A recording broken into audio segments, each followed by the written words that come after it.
Fala, nação atleticana, tudo bem com vocês? O meu nome é Luiz, sejam bem-vindos ao canal Palavra do Atleticano. E no vídeo dessa quarta-feira a gente vai falar sobre a derrota do Atlético Paranaense para o Cuiabá, lá na Arena Pantanal, em uma partida válida pela 38ª e última rodada do Brasileirão 2023. Então fiquem comigo que logo depois da vinheta a gente volta para falar tudo o que aconteceu nesse jogo.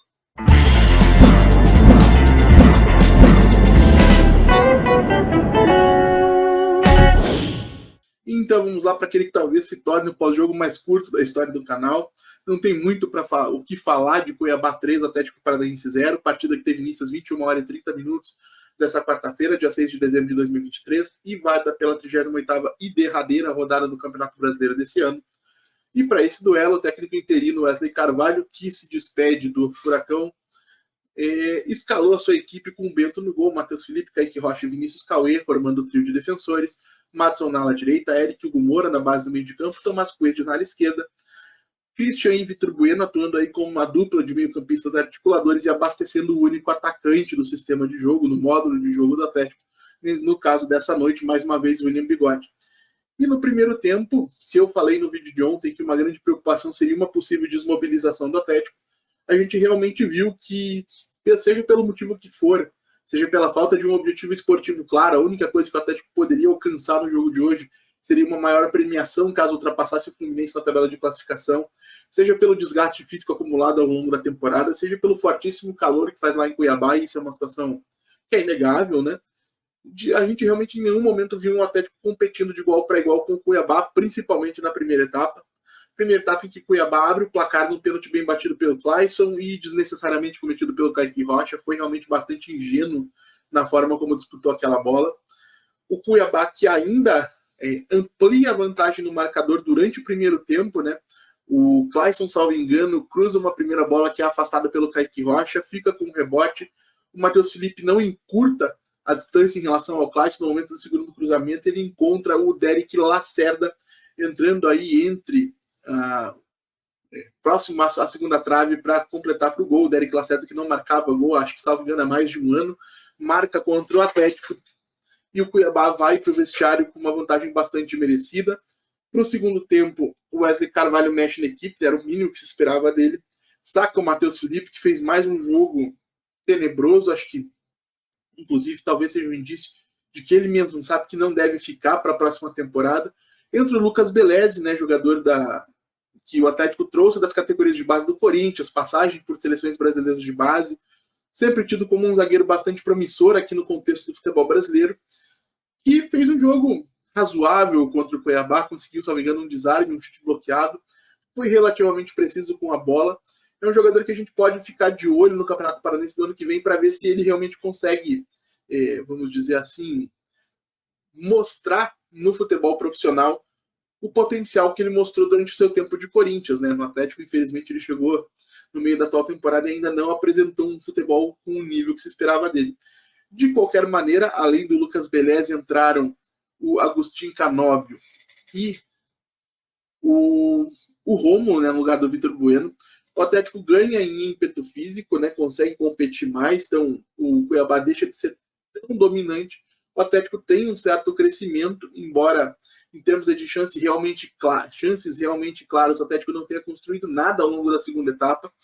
Nesse contexto, a gente ainda teve um pouco mais para frente, já no finalzinho, né, a entrada do Bruno Zapelli no lugar do William Bigode aos 81 e do Bruno Pérez no lugar do Madson aos 87, que acabaram sendo castigadas com um gol do Clayson aos 90 minutos, né, já nos acréscimos, aos 90 mais 6, então já no finalzinho da partida, castigando um Atlético que realmente não jogou um bom futebol, foi bastante protocolar na maior parte do tempo, e acho que reforça a minha sensação de ontem. Seria um jogo para colocar em campo jogadores que tinham algum interesse pessoal e particular na partida, gente que jogou pouco ao longo desse ano e que queira conquistar uma vaga na próxima temporada. Caso de um Bruno Pérez, por exemplo, poderia ter jogado mais do que os poucos minutos que jogou. Caso de um Léo Link, que fez algumas boas apresentações ao longo de 2023, imagino que queira se credenciar substituto do Bento, que continua tendo interesses aí de clubes importantes da Europa.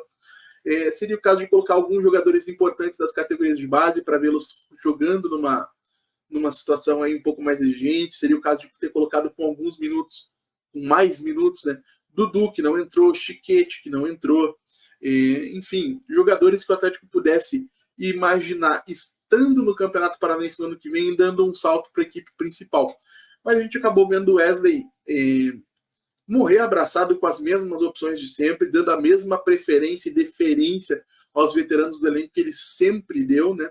O próprio Bruno Zapelli, que é uma contratação aí estratégica importantíssima do Atlético para a próxima temporada, entra depois dos 80 minutos, coisa pouquíssimo simples de ser entendida, realmente precisaria ser questionada na entrevista coletiva o motivo da entrada tão tardia de um jogador que é tão importante para o projeto do clube.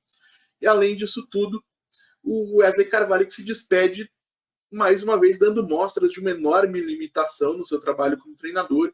O Atlético, mesmo estando em desvantagem bastante significativa no placar, né? 2 gols de diferença, 2 gols de desvantagem durante todo o segundo tempo, em nenhum momento abriu mão da estrutura com 3 zagueiros, se recorreu a improvisações, né? No primeiro tempo a gente teve Vinícius Cauê, que é uma semi-improvisação, é um jogador que em certos aspectos lembra um pouco o Lucas Esquivel, tem um porte físico interessante para defender, sempre foi um lateral de característica mais equilibrada, então eu entendo que não é nenhum absurdo ele estar ali, mas no segundo tempo, por outro lado, a presença do Hugo Moura, especialmente no meio da zaga, colocando o Kaique Rocha pelo lado, onde ele teria que disputar muitas vezes jogadas em velocidade, faz pouquíssimo sentido.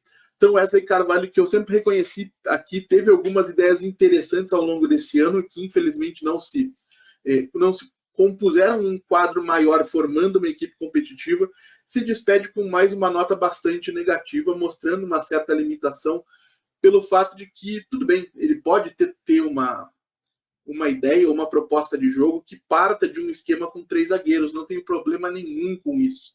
A grande questão é que, a partir do momento que o jogo exige alguma coisa diferente, o técnico tem que ser capaz de oferecer.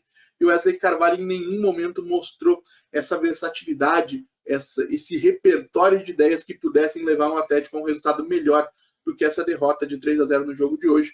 Então a gente encerra a temporada que foi sim bastante decepcionante, apesar do título do Campeonato Paranaense, que alguns comemoram, eu sempre digo aqui, para mim não tem nenhum valor. As eliminações nas Copas foram indícios do mau trabalho que a gente fez aí no planejamento da temporada. O mesmo pode ser dito em relação ao fato de que o Atlético acabou não se classificando para a Libertadores e o Brasileirão.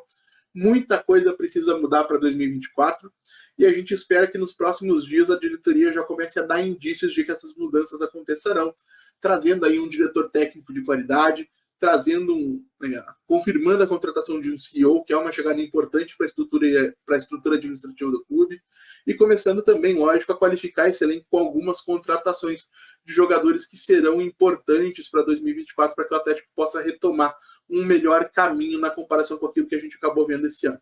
Mas e vocês, gente? O que acharam do jogo de hoje? O que vocês têm a dizer sobre a última partida de Wesley Carvalho no comando da equipe principal do Atlético? Deixem a opinião de vocês aí nos comentários, eu leio todos e respondo todos. E se você chegou até aqui, eu peço que deixe seu like, se inscreva no canal, acione o sininho para receber notificações a cada novo publicado, compartilhe o conteúdo em redes sociais, grupos de WhatsApp e Telegram sobre o Atlético Paranaense, porque assim você faz com que mais gente conheça o conteúdo produzido por aqui e ajuda a fortalecer esse nosso projeto. E então é isso, gente. Eu agradeço mais uma vez pela audiência e pela paciência de vocês. Muito obrigado pela atenção de todos e até a próxima.